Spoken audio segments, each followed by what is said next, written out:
চলবে, কমিটির মতো চলবে। এবং এই ক্ষেত্রে আমরা একটা জিনিস স্পষ্ট করে বলতে চাই, যদি হলো গিয়ে এই ধরনের কমিটি এবং কমিশন রিপোর্টগুলোর দিকে আমরা নজর রাখবো। যদি তালবাহানা করা হয় বাংলাদেশের রাজপথে জবাব দেওয়া হবে। এবং আপাতত লিগ্যাল নোটিশ, এটা আসলে প্রাইমারি স্টেপ, আইনের প্রতি শ্রদ্ধাশীল জায়গা থেকে ইনিশিয়াল স্টেপ হিসেবে আমরা এটা দেখছি। অন্যথায় আমরা হলো গিয়ে ভিতরে হাইকোর্টের দিকে কোর্টে যাব, কোর্ট থেকে আমরা আসলে আমাদের যে রায়, আমাদের যে অধিকার সেটি আমরা নিয়ে আসব এবং রাজপথে আমাদের যে কার্যক্রম সেটি চলমান থাকবে। সেই সাথে হলো গিয়ে আমরা একটা জিনিস ঘোষণা করতে চাই, 14, 18 এবং 24 নির্বাচন নিয়ে যে তদন্ত কমিশন হয়েছে, তার কমিশনার শামীম হাসনাইন সাহেব, তার সাথে আমরা অবিলম্বে কথা বলবো, যোগাযোগ করব এবং এই রিপোর্টটা কেন দেওয়া হচ্ছে না তার জন্য তার থেকে আমরা জবাব চাইব।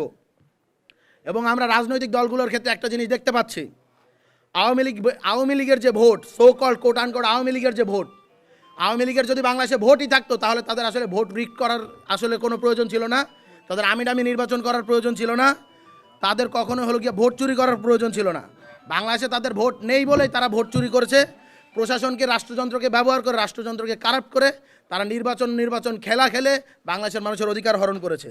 কিন্তু আমরা দেখতে পাচ্ছি রাজনৈতিক দলগুলো আওয়ামী লীগের ভোটের জন্য এই পলাতক যে স্বৈরাচার, তাদের কাছে সেজদা দিতে ব্যস্ত হয়ে গিয়েছে।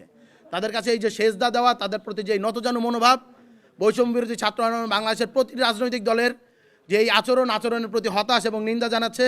আমরা বলবো পতিত স্বৈরাচারের ভোটকে সাথে নিয়ে নির্বাচিত হওয়ার থেকে জামানত বাজেয়াপ্ত হওয়াটা অনেক বেশি সম্মানের, অনেক বেশি সুখের এবং অনেক বেশি রাষ্ট্রবান্ধব, বাংলাদেশ বান্ধব।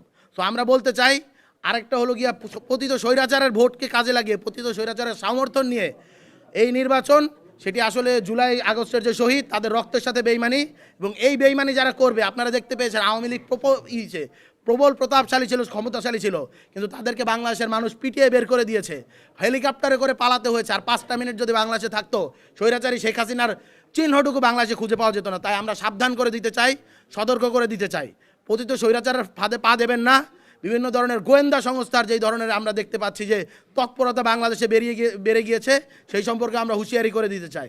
এবং সেই সাথে আমরা একটা কথা বলতে চাই, বাংলাদেশের যে গণতান্ত্রিক উত্তরণ, সেই গণতান্ত্রিক উত্তরণের পথে যারা বাধা সৃষ্টি করবে তাদেরকে বৈষম্য বিরোধী ছাত্র আন্দোলন এবং বাংলাদেশের ছাত্র জনতা গণশত্রু আকারে চিহ্নিত করবে এবং তাদের বিরুদ্ধে কঠোর প্রতিরোধ গড়ে তুলবে। এবং এই ক্ষেত্রে সো কল যে মববাজির ট্যাগ দিয়ে বাংলাদেশের ছাত্র জনতাকে থামিয়ে দেওয়ার যে একটা অপচেষ্টা করা হচ্ছে, সেই অপচেষ্টাকে কিন্তু আমরা বরদাস্ত করব না। আজকের এই সুশীলতা, আমাদের আজকের এই থামিয়ে দেওয়া মব এবং হলো গিয়ে বৈপ্লবিক জনতার যে আচরণ, সেই দুটো আচরণের ডিফারেন্সিয়েট না করে সেগুলোকে একত্রিত করে দেওয়ার জন্যই আজকে হাদি ভাইকে হলো গিয়ে মৃত্যুর সাথে পাঞ্জা লড়তে হচ্ছে। সুতরাং আমরা আরেকটা হাদি বাংলাদেশের ভিতরে তৈরি হতে দেব না।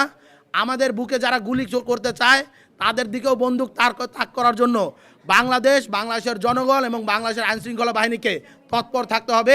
এই কথা বলে আমি আমার বক্তব্য শেষ করছি। ইনকিলাব জিন্দাবাদ।